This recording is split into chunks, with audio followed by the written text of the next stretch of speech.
Hey everyone, how's it going? Bowser the Healer here, and we're going to be talking about the nerfs coming to Preservation in 10.0.7. A small disclaimer, this is PTR information that I'm going over, but seeing how close we are to patch day and how it's been changed a few times within the PTR, I have a feeling that this probably is coming to us on patch day, and I'd rather be prepared than not prepared. Although if it doesn't happen, rejoice, that's all good news for us. There are some buffs here as well. I'll talk about raiding a little bit, mostly focusing on Mythic Plus. I'm still a baby raider, y'all. I just started Mythic raiding. You know, I definitely have opinions, but I don't want to call myself like a master of it or anything like that. So definitely find a top preservation raider to go see what they have to say about the talent changes. And if you don't know what they are, I'll put them on screen right now. But Temporal Anomaly is getting some big changes that I think are going to hurt quite a bit. Starting off, 20% less shielding on Temporal Anomaly. The Echo Delivery Service talent is now only going to give us 4 echoes instead of 6. And the two talents Golden Hour and Lifebind are now going to produce a realistic result based on the weaker echo. So a full potency echo, they're going to behave like normal. But if you have like a 30 or a 50% echo from Temporal Anomaly, it's going to produce that reduced result. Now, this doesn't come with all bad things. There are some pretty nice buffs here as well. Ouroboros has been changed so that every time we use a manual echo, a normal potency echo, you will get 30% more healing on an Emerald Blossom, and that stacks 5 times. And those stacks never go away, by the way, by normal means. So I actually really love this talent. I'll be talking all about it in a moment.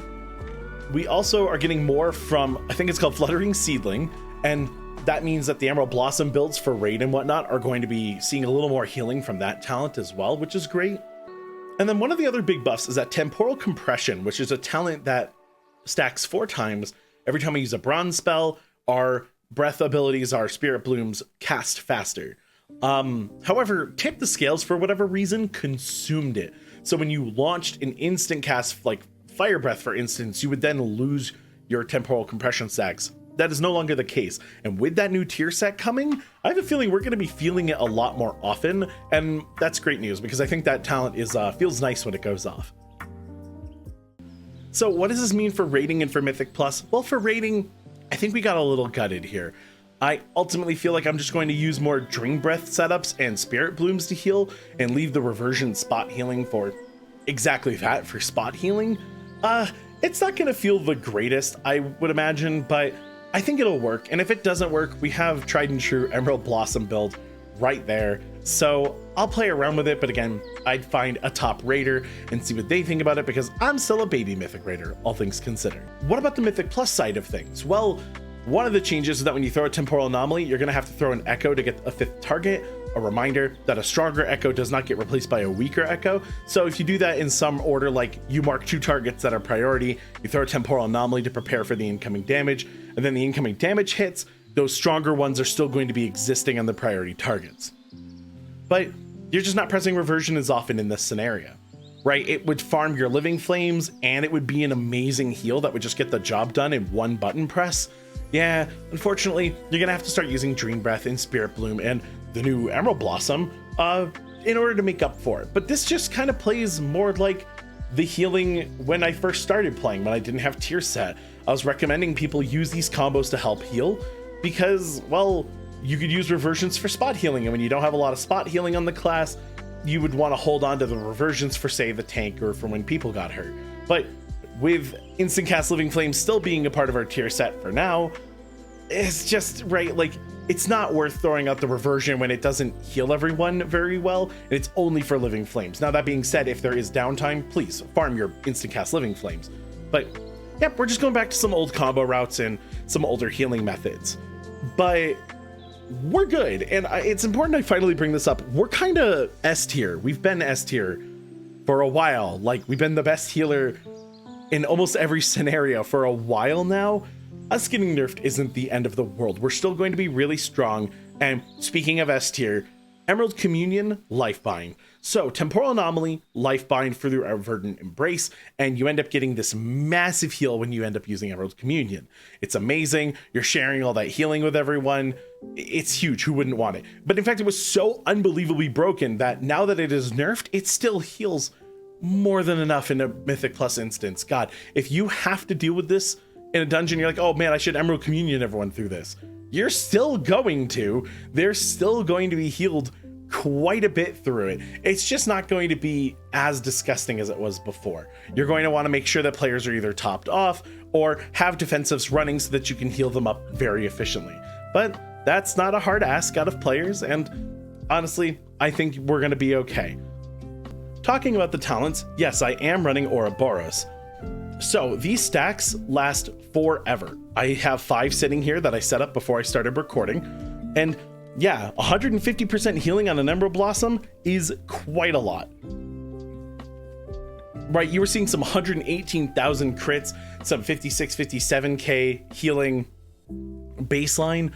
That's like throwing a Spirit Bloom out at full strength, right, to like the whole party. That's incredible. And while you're not going to have it up as often as say Spirit Bloom necessarily, that's just one more big heal that you have in the bag to help deal with mechanics. And while that might mean that you're using Disintegrate a little bit less in certain instances, a reminder that mashing Azure Strike for damage is still relatively mana positive. So if you are in a Mythic Plus instance and you need to keep up the damage, you could be spamming Living Flames for free cast Disintegrates, or you could be mashing Azure Strike for damage in AoE and get your mana back that way. It should help curb the mana problems when we don't get to cast Disintegrate as often. But that's why we're taking Ouroboros. I think it's really strong, which also has me back on an older build. Some of you might remember where I run Renewing Breath. Now, I'm going to deliver this argument one more time, but with a lot more confidence. A lot of people told me that I was silly for not taking Call of Ysera. It was simply too strong. Yes, it does make our Dream Breath do 40% more healing, as opposed to the 30 or 15% that I typically have it at from down here. But A, Dream Breath is a lot of healing, and you don't need to amp it up that much for it to get the job done.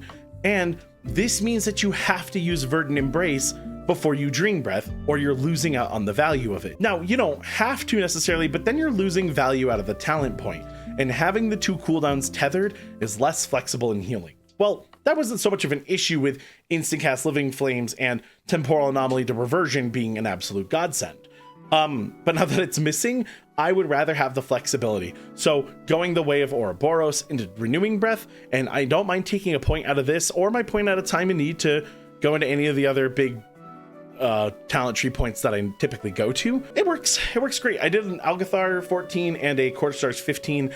I just want to know, there was this weird debuff. I think we were on like a version of PTR that was Tournament Realm, because when we went too high of a key level, it ended up putting us an absurdly low item level that just scaled us down super hard. We were actually scaled in the 14 and 15 as well, but it was a lot more manageable. So I'll have it on screen with the buff red. So anyway, it wasn't a very hard dungeon run. We found a pug who was willing to play with us.